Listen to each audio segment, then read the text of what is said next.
안녕하십니까. 서심교회 청년공동체 여러분, 조현기 목사입니다. 오늘은 조목조목 세 번째 시간입니다. 제가 이 시간 질문 한 가지를 드리죠. 여러분은 교회를 다니고 있습니까?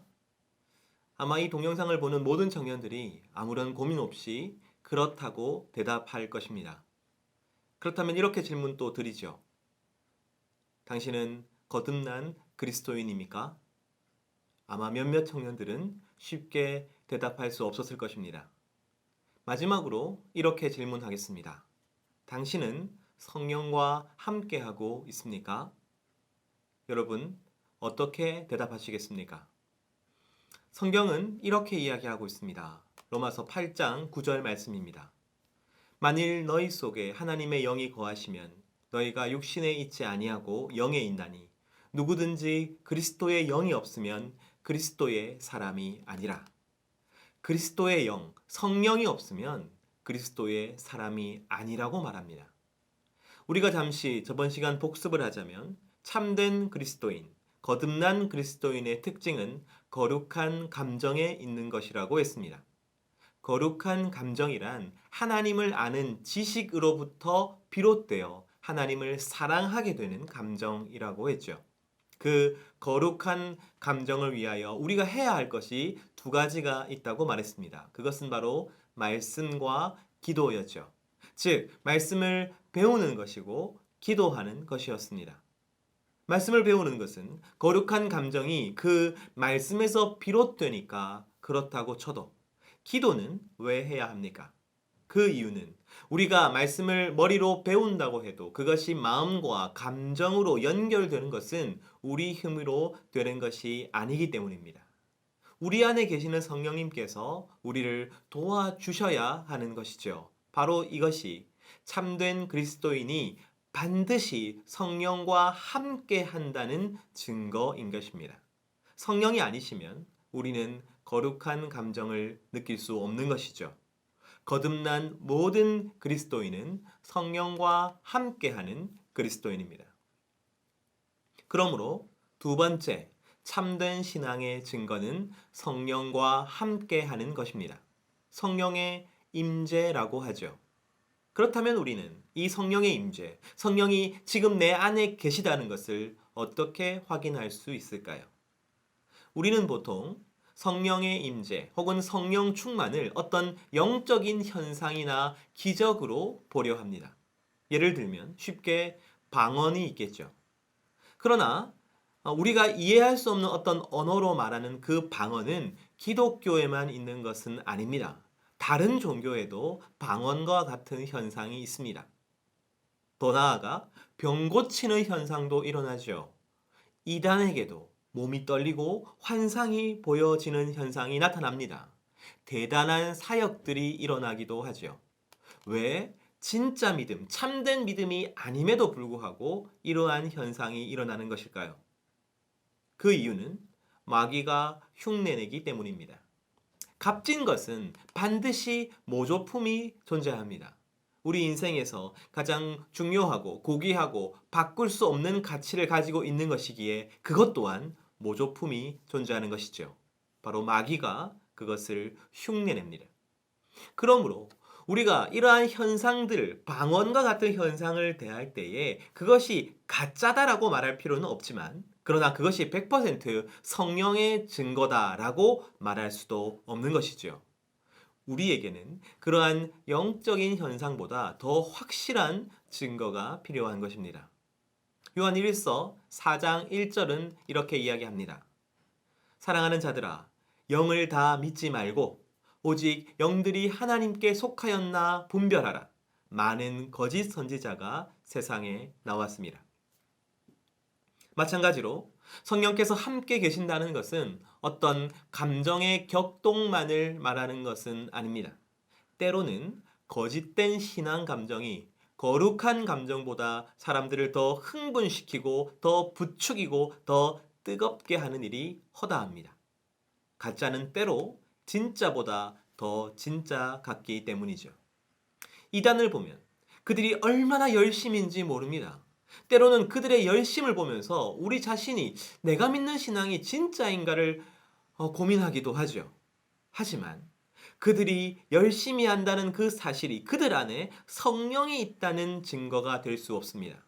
왜냐하면 때로는 가짜가 진짜보다 더 진짜 같기 때문이죠.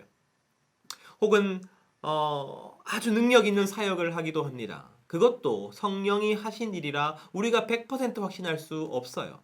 가룟 유다도 예수님을 따라다닐 때에 다른 사도들과 똑같이 주님의 이름으로 병을 고치고 귀신을 쫓았습니다.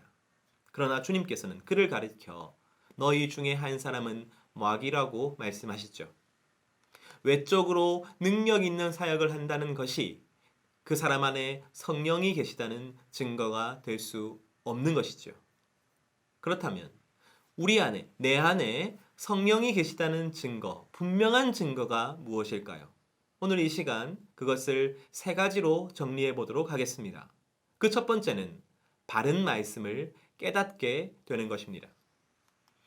성령은 내 안에 바른 말씀을 깨닫게 합니다. 그리고 바른 말씀에 대한 관심과 그 말씀에 대한 갈증을 느끼게 하죠. 성령은 우리로 하여금 바른 말씀에 거하게 하며 바른 말씀 가운데서 자라나게 하시는 것입니다. 그러므로 은사 집회나 성령 집회에서 환상을 보고 방언을 하게 되는 것이 성령과 함께하는 것이 아닙니다. 내가 말씀을 가까이 하게 되고 말씀을 깨닫게 되고 그 말씀을 통해 예수 그리스도를 알게 되는 것, 바로 그것이 성령이 하시는 일인 것이죠. 그 말씀을 통해서 우리가 진정 구원받았다는 사실과 내가 주의 은혜와 사랑 안에 자라가고 있다는 사실과 하나님과 예수 그리스도와 성령이 누구신지를 하루하루 알아가는 것, 바로 그것이 성령께서 내 안에 계시다는 증거이고 우리가 거룩한 감정으로 나아가는 길인 것이죠. 두 번째로 성령이 내 안에 계시다는 증거는 내가 하나님을 사랑하고 이웃을 사랑하게 되는 것입니다. 베드로는 예수님이 관원과 로마 병사에 붙잡히자 예수님을 부인하고 도망쳤던 사람입니다.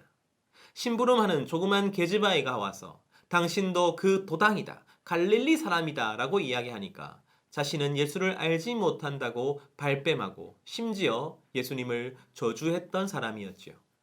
그런데 그런 베드로에게 성령이 임했습니다. 그러자 어떤 변화가 일어났습니까? 어떤 신령하고 대단한 능력이 그에게 임하거나 그의 힘이 세지거나 기적을 일으키지 않았습니다. 여러분, 그의 삶에 먼저 변화가 임합니다. 사도행전 4장 18절에서 20절 말씀입니다. 그들을 불러 경고하여 도무지 예수의 이름으로 말하지도 말고 가르치지도 말라 하니 베드로와 요한이 대답하여 이르되 하나님 앞에서 너희의 말을 듣는 것이 하나님의 말씀을 듣는 것보다 옳은가 판단하라. 우리는 보고 들은 것을 말하지 아니할 수 없다 하니. 초대구의 시절 관원들이 복음을 전하는 그를 잡아다가 때리고 협박했습니다. 예수를 이야기하지 말라라고 말이죠. 그러자 베드로가 이렇게 대답합니다. 하나님의 말씀을 듣는 것이 옳은가? 너희의 말을 듣는 것이 옳은가? 나는 보고 들은 것을 말하지 않을 수 없다. 성령을 받기 이전에도 베드로는 예수님을 사랑했습니다. 하지만 그 사랑은 혼자 있으면 위축되는 사랑이었습니다. 적대자들 앞에서는 작아지는 사랑이었습니다. 고통이나 고난이나 고생 앞에서는 뒷걸음치는 도망치는 사랑이었습니다. 하지만 성령께서 함께 하시자 그는 그 어떤 상황과 환경에도 예수님을 향한 사랑을 부인하지 않습니다. 그 어떤 적대적인 세력 앞에서도 내가 예수님을 사랑한다는 사실을 드러내고 있습니다. 이처럼 나와 함께 하시는 성령은 어제보다 오늘 예수님을 더욱 사랑하게 만들어 주시는 것입니다. 이전보다 하나님을 더욱 사랑하게 되는 것이죠. 또한 성령은 하나님을 더 사랑하게 할 뿐만 아니라 이웃을 더 사랑하게 합니다. 성령이 임하신 초대교회 가운데는 가난한 자들이 없었습니다. 그 이유는 성도들이 자신의 소유를 다 팔아서 필요한 이에게 나눠주었기 때문이었죠. 그 이전까지는 모든 종교가 그 종교를 믿는 이유는 자신의 소유가 많아지고 자신의 소유가 안전해지기 위해서였습니다. 그런데 그들에게 성령이 임하자 갑자기 그들 가운데 가난한 사람들을 위하여, 필요한 사람들을 위하여 자신의 땅을 팔고 자신의 집을 팔아서 사도들의 발 앞에 가져다 둡니다. 그리고 필요한 사람을 돕지요. 그러자 그들 가운데 가난한 자가 사라졌습니다. 자신의 것을 다 포기할 정도로 이웃을 사랑하게 된 것이죠. 자신의 목숨을 내어줄 정도로 이웃을 사랑하게 된 것입니다. 어떻게 이런 일이 가능할까요? 그들에게 성령이 임했기 때문입니다. 성령은 어제보다 오늘 내가 더욱더 이웃을 사랑하게 만들어 주는 것이죠. 어제보다 오늘 내가 하나님을 조금이라도 더 사랑하게 되었으며 어제보다 오늘 내가 이웃을 조금이라도 더 사랑하게 되었다면 그것은 내가 한 일이 아니라 내 안에 계신 성령께서 하신 일인 것입니다. 마지막 세 번째는 성령은 삶의 성화를 이루게 하십니다. 성령은 하나님의 도덕적인 본성을 우리 안에 계속하여 전달하여 주십니다. 우리의 심령에 감동을 주시고 감화시키시고 우리 안에 하나님의 속성과 성품을 형성되도록 만드십니다. 마귀는 우리 안에 거룩한 본성을 만들어내지 못합니다. 하지만 성령께서는 내면의 변화를 일으키셔서 우리가 이전에 즐기던 것들 대신에 거룩한 것을 사모하게 만들고 영원한 것을 바라보게 만드시는 것이죠. 그래서 하나님의 거룩하심과 같이 거룩해지고 바로 하나님의 그 아름다워짐과 같이 나도 아름다워지기를 갈망하게 되는 것입니다.